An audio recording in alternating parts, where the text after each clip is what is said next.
Welcome to the Investing Success Show with your host, Brian Patton, my co-host, Adam Whitmire. Glad to be here. We have Darin Frick and Connor Frick with Promus USA. Is it Promus or Promus USA? Promus Incorporated. Oh, sorry. Should have asked about that. These guys are mechanical, electrical, plumbing engineers. And fire. And fire protection. Fire protection. Yeah. Mm-hmm. I've known Darin for, 15 years. Yep, somewhere in between there. And Connor, I don't know how long I've known you, but you're not as old as he is, so probably less. But they are a father-son team. I don't know if you can tell on your camera. Look at the camera, guys. See, smile. Yeah. There you go. Good. Father-son duo. So tell us about what you do and how it sort of relates to real estate in general, commercial real estate, stuff like that. Sure. So where our business works is most of our clients are architects, and they'll design a building and make it look nice. They'll hire a structural engineer to make sure it doesn't fall down, and they'll hire us to make sure that the toilet's flush, the air conditioning's nice and comfortable, and the lights turn on. So we do all the systems inside of the building.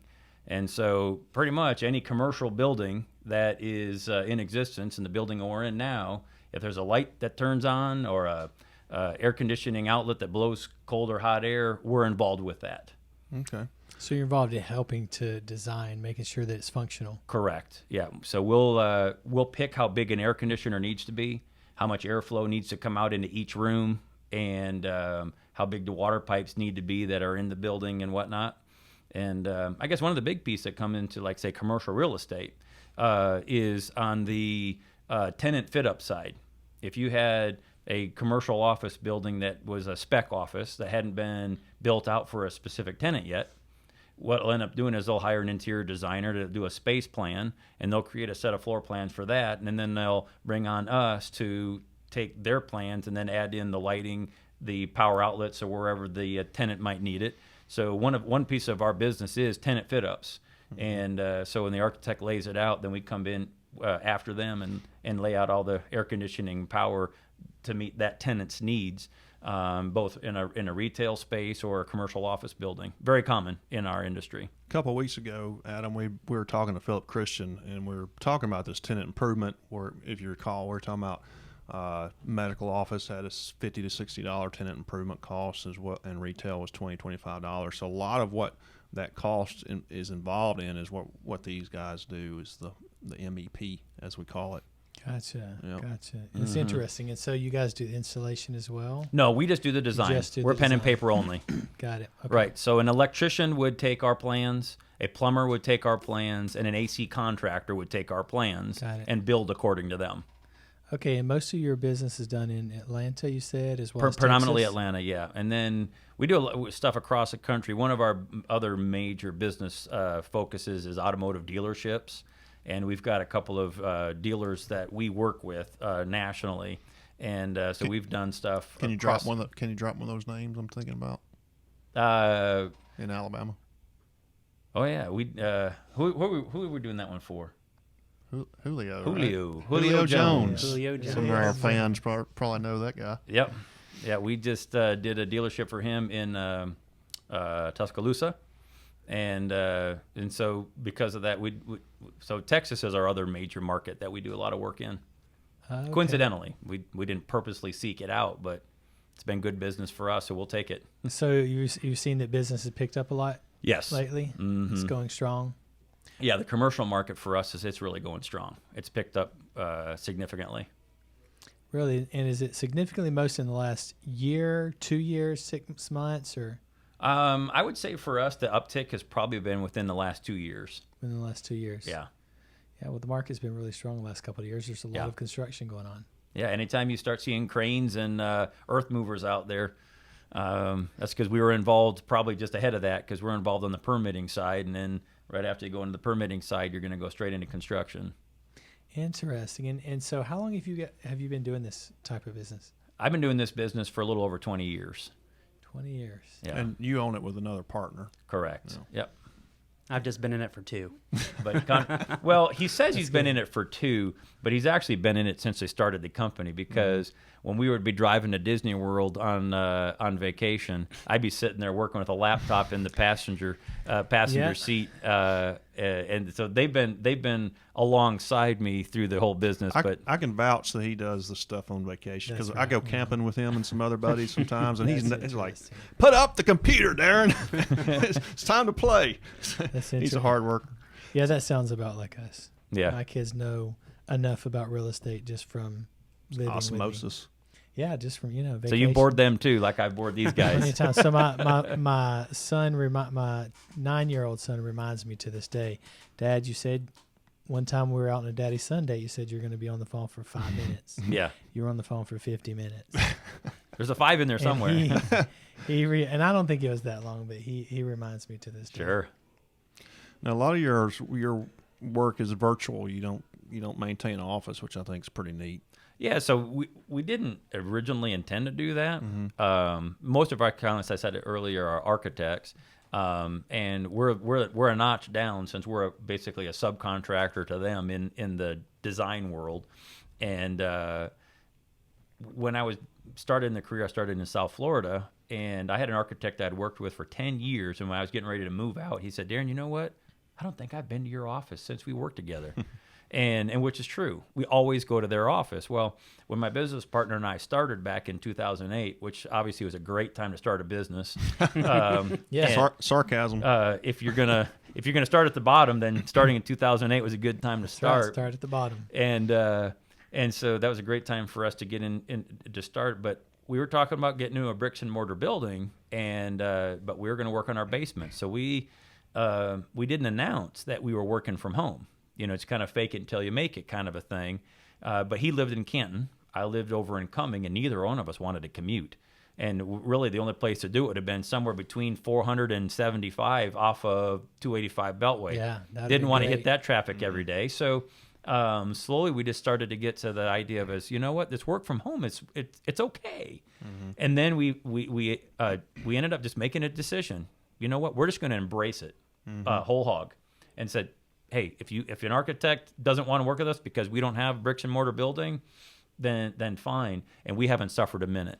Nobody's cared at all that we chose to work from home. That's changed a good bit over the last 10 to 15 years. When I first started my real estate company, I did the same thing. And, I guess it was about 15 years ago. 15 years ago, people were a little less, they were starting to come along to realize, okay, you don't have to have an office to do good work. And I'm basically virtual as well. I mean, to me, that's one reason I love real estate, so I don't have to be in an office. I can't stand sitting in an office. Matter of fact, sitting in the studio is about as much as I can handle. That's about as long as I've seen you in a sport coat. I know I'm usually like running around in shorts or something. That's the most you'll see him in one too. Yeah. So it's I think our clients have changed over the years, and I think they sort of respect that now as where they used to think, well, maybe you're not legit, but I think this changed a good bit. Honestly, I kind of like having an office, an actual physical location. You do? Because I have 6 kids at home. Oh, Yeah. And so it's a little bit challenging. So I have a home office. mm-hmm. So when I want to work at home or when my wife wants me to work at home for whatever It is tough with reason, smaller kids. I do. But I also like to have an office. So when we closed down our last office we had for years because we didn't need such a large team and so many people. So I found a place that was close enough to home so I wouldn't have to commute. So it was only like 15, 20 minutes from the house. Yeah. Well, I think doing what you're doing, Darin and Connor, is it makes it a little easier to find employees. I would think, and find really good employees, because there's a lot of people who likes to commute. Anybody out there like to commute? I don't think anybody likes to commute. So I think that's an added benefit that you can give an employee, that if they go with a company that is into the brick and mortar thing, you're probably going to have to pay them more to get them to commute to the office and back. Well, Connor, you can explain what benefit it was for you and Carly for when she was had to go away from the Atlanta area for her master's. Yeah, right. Well, my wife, when we just got married in 2017, we had to move to Valdosta so she could attend Valdosta State University for her master's. And I didn't want to get a job down there for a whole year. And I was working with Promus at the time, and it was just as easy as unplugging my computer and plugging it in down there. Right. And nothing changed. And it just really was a smooth transition, and it was a blessing for us.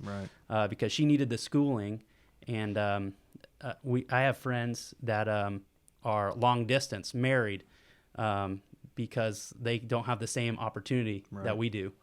So yeah. Yeah, and then when she finished up down there at Valdosta State and came back up here to finish some of her intern work, Connor just packed up his computer and reset up shop in his new apartment building. Miss what, 2 hours worth of work, 3 hours for the drive up here, and he's ready to go again. But that's pretty common now. We've got a lot of employees that actually work remotely. Mm-hmm. Yeah. You know, I've got employees in probably 4 different states, and some overseas. And so it's simple. And I've got employees that are local that are in our office, no one seems to skip a beat. Sometimes it's more challenging from a communication standpoint, but if they're dialed in and they're professionals and they already know what they're doing and they've got that part fixed, then it's really, they fit in nicely. Technology is a big. Oh, I'm sorry, Brian. I was just going to say, I'm thinking this internet thing might stick around. I'm not sure. You think so? Time will have to tell. Yeah, Brian. Time will have to tell. It's worldwide. One of these web. days, you're going to invest in a tech company, and then you'll be all in. The series of tubes. But until then, that's right. Yeah. The communication piece, if we're talking about the work from home, is critical. So obviously, we have an IP phone system, so it's 4-digit dialing for anybody. We have people in Illinois, Virginia, Florida, Georgia that work for us full time as engineers. And we also need to be able to share. So we use Skype a bunch. We have a ton of conversations on Skype that we use. And then we also use GoToMeeting. And then we bought webcams for everybody. And a minimum once a week, we make everybody turn their webcam on Monday mornings. And so everybody can see each other face to face. And then when we do training once a week, depending on if it's a discipline like mechanical, engineering, or electrical, we make them kick on their web cameras a bit for that. Because that, to be able to see who you're talking to, is important. The other piece that we do, we have a corporate annual retreat that we rent a house up in Blue Ridge, and we fly everybody in once a year in order to get some face-to-face. The tough thing to create is we don't have water cooler, and we don't have people bringing in birthday cake. And that's real productive. It is when you're trying to pack on a few pounds. Yeah. Man, I lost my train of thought, Brian. Thanks. I had a good one going too. You were talking about birthday cake and water coolers. Yeah. Well, you got distracted on the cake. I got distracted on. He likes chocolate cake from Ingles too. I've noticed that about him. Yeah, that's pretty good. Well, again, the social aspect of it, you don't have. You don't have as much of it. So we actually employ a gal that does. It's not a personality test. Brian will laugh, but it's a work style test because not everybody is structured to work from home. Like you said, you need to get away from time to time. Well, he's not as intelligent as the rest of us. So we have this lady that actually she does a great job helping us to know what's your work style and would you be able to work from home? Because we have young families with people that have kids and they have a home office. But there's a part of getting up and self-starting even when you're at home. That's sometimes getting in the car and driving somewhere is mandatory. Like you're saying, you need that once in a while. Well, in our situation, we don't really have that. We don't have offices. It's your home office, and we don't offer finances for people to rent a space. So they have to be able to compartmentalize a little bit to say, hey, you know what? While you're working, you're in your office. Hey, what you do on your lunch break or whatever else, no big deal. But yeah. So, but have you seen any kind of obviously there's a lot of pros. Most people would say, yeah, I'd love to work at home. Yeah. Have you seen some of the challenges with that, I guess, is they're just isolated? Is that what we haven't seen it so bad because I think we've done a really good job with this testing to make sure that it's a good fit, that people that would work from home can handle that. If you're super social and you need to have a word count, kind of like me, don't work at home. Don't work at home or be able to be on the phone a good bit. Yeah. But most of the time, engineers are a different breed anyway, though. Let's be honest. Yeah. We put tape on our glasses and have pocket protectors, and we talk about things that bore a lot of people. So working from home in that case, it actually works out good for my industry, to be honest. Although we should always be honest. No, that's good. Yeah. That's good. Well, I didn't know this was going to turn into a virtual work from home session, it is. but it's good. It's good to hear that because, I mean, you've seen, I guess, back in the day, you wouldn't have thought an engineer could do that because you would think that it need to be around a drafting table or something. But you can see how this works well for them, and it can work well for a lot of businesses. Honestly, I knew an architect, and I think when LinkedIn and Twitter first came out, his business exploded because he decided to stop doing architecture personally and contract it all out. And every one of his clients came off of LinkedIn or social media. Wow. It was, and he just did better than he did before. The times and he are changing. worked less. This was years ago. He worked way less. He spent most of his time just chatting with people online. I don't like to work less. I like to work more. Well, that's Brian, you are a breed unto yourself, to your own. Thank you. So if somebody wants to reach you guys, what's the easiest way? You got a website, I'm sure. Yeah, it's very easy. Promus.us, Promus.us. And a phone number if they want to reach you. You got a phone number? 404-510-4452. Well, thank you guys for joining us and telling us more about your business, and we appreciate having you on. And this has been the Investing Success Show with Brian Patton, my co-host Adam Whitmire. We'll see you next time.